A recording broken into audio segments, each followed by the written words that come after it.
Thank you all for joining us. I've got my guest joining right now. There she is. And we're going to get started without further ado. Hello, everyone, and welcome back to the second episode of our Virtual Career Day series. My name is Josh Walker. I'm an architect coming to you live from if you can see behind me, very empty HKS Dallas office because, like you, we're working and learning from home these days. If this is your first time joining us, this is our effort at HKS to introduce you to one of the largest architecture firms in the world and all the many people it takes to make it happen. We design everything from stadiums to skyscrapers, hotels, hospitals, what I do, schools, and we have 1,000 people from all industries, architects, accountants, interior designers, engineers, human resources researchers, everyone in between. I can't remember them all, unfortunately. There's a place and role for everyone. Now, if you remember, last week we started with sustainability engineer Mike Brown and his job, which you can find here in our Instagram feed or you can find on our YouTube account. And we talked about how a lot of people will could be surprised that his job exists. Many, even in our industry, didn't know what it was.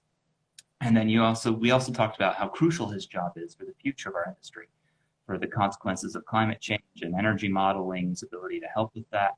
And so the need for people like him in the future. Well, this week we have a job that checks both those boxes again. Very important for the future of our industry and a surprising job many people may not realize exists. This week we're talking with my guest, Yiselle Santos Rivera, Director of Equity, Diversity, and Inclusion at HKS and a career architect.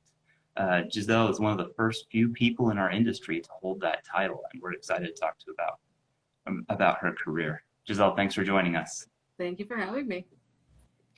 So let's start a little bit with your background. I can't imagine you set out in high school to hold a job title that didn't exist at the time. Can you tell us what you maybe thought you would be back then? Well, to be honest, I didn't think I was going to become an architect, even though my entire family thought I would be. I loved building things for my little brother. But actually, when I was in high school, I was very interested in genetics and in science. So when I went to undergraduate school, my degree was in general sciences with a focus on genetics. And I love genetics. I still do love genetics, but I really did not like working in a lab. The spaces were enclosed. I couldn't see the daylight. Everything was kind of white painted block. And one of my geology professors told me that he thought I should consider architecture because he went to one of my installations, one of my art exhibits. And I said, oh, everybody tells me that I should become an architect, but I don't want to build models for the rest of my life. But I did the summer program, and lo and behold, I absolutely fell in love with building models. I fell in love with building community. So I started studying architecture, and I've loved it ever since. All right, so you discovered a little bit less or after the fact. That's interesting. I know a lot of people, I think statistics are 2 or 3 major changes in college. Sounds like you found yours that way as well. So now I know most of your career is in architecture, but you've moved around quite a bit, multiple roles, firms, lots of volunteer organizations. Were you looking for something in particular? What is it that you found that convinced you to settle somewhere? Well, and as I mentioned, sort of as well as you mentioned, I've always been very passionate about volunteering, and something that I've always been passionate about in architecture is that thought of building community, building space, encouraging people to find their space as well.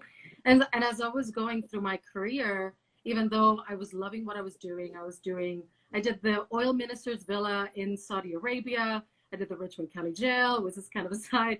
But I've done many different buildings, lab buildings, justice, commercial office buildings. I loved building buildings, but I didn't have the opportunity to build something within my city, especially in DC, and something that related to my community. So I was kind of hesitant of even staying in architecture, because I didn't connect what I could do with my community. So I was doing volunteer work. I was building committees, the Latin American interior designers, and things like that made me feel connected to my community. But one day, even though I was thinking of leaving architecture, one day I received a call from Shannon Krause from the HKS office in DC. And he said, hey, I saw your resume. You applied for a position for the National Associates Committee at AIA. And I thought it was really interesting.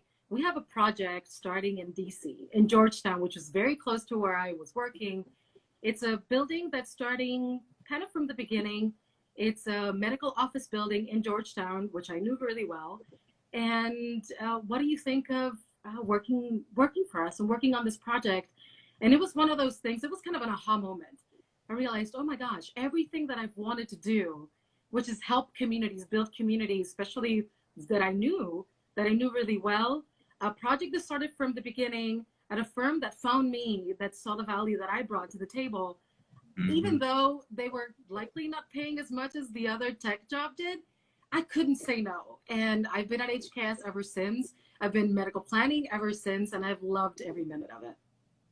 Okay, so with all that moving around and seeing different sides of things before you landed here, which is all very valuable experience, I'm sure.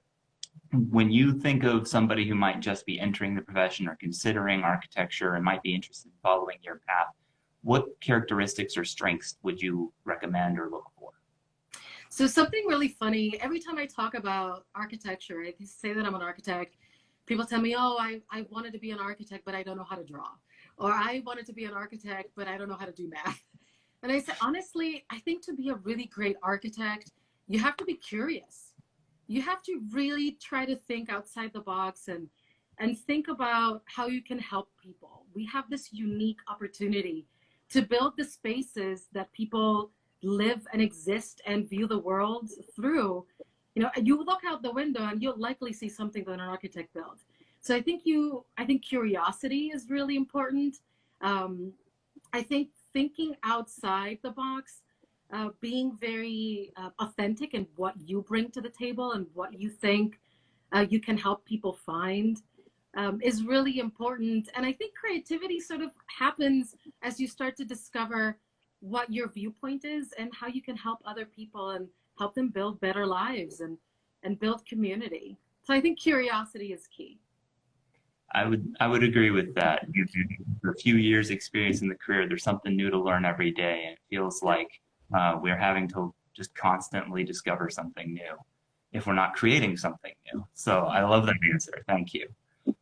So now let's shift from the majority of your career, which would just constitute architecture strictly, and now you hold a new title, which is a little bit of an interesting shift, a different change, and even a change in our industry. The Director of Equity, Diversity, and Inclusion. And if I get this right, I think I have a memo here saying that we're adding another word to that, justice. So we're going to officially make you Director of Justice, Equity, Diversity, and Inclusion, or Director of Jedi. Is this true? Yes, that is very true. And it's not, I know it sounds really good. It's not meant to echo Star Wars in any shape or form. It's actually very purposeful. It's an opportunity to really think about what we can do to affect people's lives. And sort of at the center of it is very much justice, is social impact, and it's the way that we can affect how people live their lives and make their lives better. So before, my title was Equity, Diversity, and Inclusion, but we really want to say there has to be justice in front of it in order for true equity, diversity, and inclusion to exist. And yes, it is a mouthful. It's a Director of Jedi. I'll take it. I'll be the Haymaster anytime. But it is very much about really thinking about people and creating a sense of belonging, empowering people to find success, to figure out their own path and providing them with the resources that they need to get to where they want to get to, and defining success in a way that it speaks to them and it's authentic to them. So even though it sounds like a shift between what I was doing, it's slightly, to me, it's very similar, because as an architect, you try to find ways to help people heal as a medical planner and find spaces for wellness. And as a Director of Jedi, I'm kind of doing the same thing, but within the firm, but also pushing the envelope and how can design build better communities, build better people, how can it inform a better society? That is a beautiful explanation of something that can, on the surface, seem very confusing and very broad. So thank you for clarifying that for us. What do you think is happening in your career, or happened in your career and in your career track that prepared you for this kind of role specifically? And then what would you look for in somebody who would want to follow in those shoes and pursue that same passion? I think it's a really great question. It's kind of a hard thing to answer because everybody's path is different. And I think at the core of everything, I think you really have to be authentic and think about what truly speaks to you. For me, as I mentioned a little before, it was about building community, building my village, or building my people, and in doing that and volunteering and seeing what people needed to succeed, I started to see and realize that I was very interested in helping people find their way and find their path. Um, so I think it just kind of happened to me. You know, the universe sort of conspires sometimes to figure out where you need to go and where you need to get to. So for me, it was seeking outside of the firm where I could have an impact. So I started volunteering, I started building platforms for people to succeed, sharing stories, storytelling. And in a way, somehow I've heard I was sort of building my brand, but it was just me being sort of authentic to what I thought I wanted to see in the profession and seeing in the community. And somehow it found me.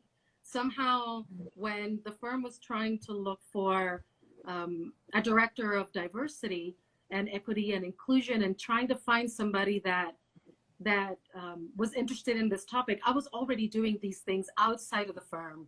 With the help of the firm, of course, I was doing great things with HKS. I've been very fortunate that people have supported me through the path. But it was one of those things that I was doing what I was passionate about outside the firm, and it just led me to do the same thing within the firm. So now I do both. I'm able to do healthcare, and I'm also able to support my friends and my colleagues in the industry through my firm. So it kind of worked out.